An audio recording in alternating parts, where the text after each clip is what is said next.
बिस्मिल्लाहिर्रहमानिर्रहीम व बिही नस्तईन व हुवा खैरुन नासिरिन व मुईन व सल्लल्लाहु अला सय्यिदिना मुहम्मदिन व आलिहि तय्यबीन अत्ताहिरीन अल मासूमीन अल मज़लूमीन।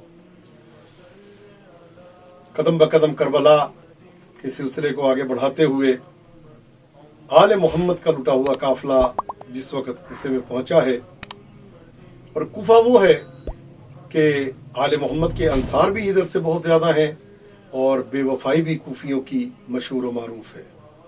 इमाम ज़माना अज्जलल्लाहु ताला फरजहु शरीफ जब तशरीफ लाएंगे तो आपका दारुल खिलाफा भी यही कूफा होगा। मस्जिद कूफा और मस्जिद सहला ये दो मुकद्दस मस्जिदें इस कूफे में हैं, और हजरत मीसम तम्मार का हरम मुबारक भी इसी कूफे में है। हजरत मुस्लिम इब्न अकील, हजरत मुख्तार, हजरत हानी इब्न उर्वा, बीबी खदीजा बिनते अमीरुल मोमिनीन, ये सब हरम है मुकद्दस जो है वो इस कूफे में मौजूद है। मस्जिद हन्नाना और दीगर अहम मस्जिदें मौजूद हैं इसी कूफे में। आले मोहम्मद का काफिला जब इस कूफे में पहुंचा है और उस दरबार में पहुंचा कि जो बदतरीन, शकी तरीन, बदबख्त तरीन शख्स यानी इब्न जियाद का दरबार था। मेरी शहजादी शरीकतुल हुसैन सलामुल्लाह अलैहा फरमाती हैं कि मैंने करबला से कूफा और कूफे से शाम के सफर में मा राय तो अशका मिन इब्न जियाद, मैंने इब्न जियाद से ज्यादा शकी इंसान नहीं देखा, इतना बदबख्त इंसान था। इसके सामने सरे इमाम हुसैन अलैहिस्सलाम को एक तश्त में लाके रखा गया और ये मलून जो है वो कह के लगा रहा था और बदतमीजी अंदाज में जो है वो बोलता जा रहा था और तौहीन आमेज अंदाज इसका था। और वो सूरत हाल हुई कि मौला के सर अक़दस को जब इसने उठाया है तो एक खून का कतरा इसकी रान पे गिरा और सुराख करके जो है वो जमीन पे चला गया, गायब हो गया। और उसकी वजह से एक नासूर बन गया था कि जहां से एक बदबू आती थी कि जो हमेशा इसके बदन को, अपने बदन को उस बदबू से छुपाने के लिए मुश्क अंबर का ये मलून इस्तेमाल करता था। और इसका जनाजा भी उसी से पता चला था कि मनहूस जनाजा इसका यहाँ पे पड़ा हुआ है कि जब इसको कत्ल किया गया था। अज़ान मोहतरम, खुदा आपको कभी किसी गम में मुब्तला ना करे। जब तश्त में सर अक़दस को लाके रखा गया, दरबार है इब्न जियाद का और एक हुजूम है, क्या देखा, एक मर्तबा इब्न जियाद का बेटा ताहिर है, साहिब मिरकात वाले लिखते हैं, उसने ऊंची ऊंची आवाज में रोना शुरू कर दिया।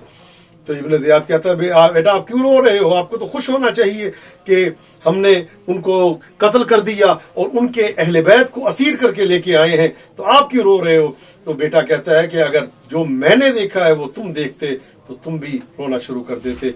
उसने कहा क्या देखा है, कहा मैंने देखा जब से हुसैन का, इमाम हुसैन का सर अक़दस लाके यहाँ पे रखा गया है, आप एक एक को घूर के देख रहे हैं। लेकिन कहते हैं जब आपकी नजर उस बीबी पे पड़ी कि जो इनकी बहन है, बड़ी बहन है, जब उन पे निगाह पड़ी तो मैंने देखा हुसैन ने आंखें बंद कर ली। दोबारा फिर मैंने ये मंजर देखा, फिर वही एक एक को देखा और वहां पे आके आंखें बंद कर ली। कहा तीसरी मर्तबा वो मौका आया कि एक मर्तबा इमाम हुसैन ने जब सबको देखा और इस बीबी पे निगाह पड़ी तो मैंने देखा हुसैन की आंखों से आंसू जारी हो गए और हुसैन के रोने ने मुझे रुला दिया। परवरदिगारा, तो ये वास्ता मोहम्मद वाले मोहम्मद का तमाम दुश्मनाने अहले बैत, दुश्मनाने दीन, दुश्मनाने मजहब को तबाह बर्बाद और नेस्त नाबूद फरमा। हमारे आका व मौला इमाम ज़माना के ज़हूर में ताजील फरमा और हमें इमाम के लश्कर के अदना जानिसारों में शामिल फरमा। परवरदिगारा, जल्द वारिस ज़माना, मुंतकिम हकीकी इमाम ज़माना को भेज ताकि इन कातिलों से और इन जालिमों से बदला लें। और इंशाअल्लाह ताला वो वक्त नजदीक है। अल्लाहुम्मा अज्जिल वलियकल फरज वल आफियत वन नस्र वजअलना मिन खैर आवानिही व अंसारे। और मैं दुआगो हूँ परवरदिगारा पंजतन टीवी की पूरी टीम, मखसूसन शुजात भाई, उनकी और शुजब भाई की तमाम की परेशानियों को दूर फरमा जो ये सिलसिले को आगे लेके चल रहे हैं। अल्लाहुम्मा सल्लि अला मुहम्मद व आले मुहम्मद व अज्जिल फरजहुम। मौला एक बार मुझे इज़्ने ज़ियारत दे दो, तुमको ज़हरा की कसम मुझको इजाज़त दे दो। जिंदगी कम है बहुत, थोड़ी सी मोहलत दे दो। जिंदगी कम है बहुत, थोड़ी सी मोहलत दे दो। मेरा सामान सफर کب سے رکھا ہے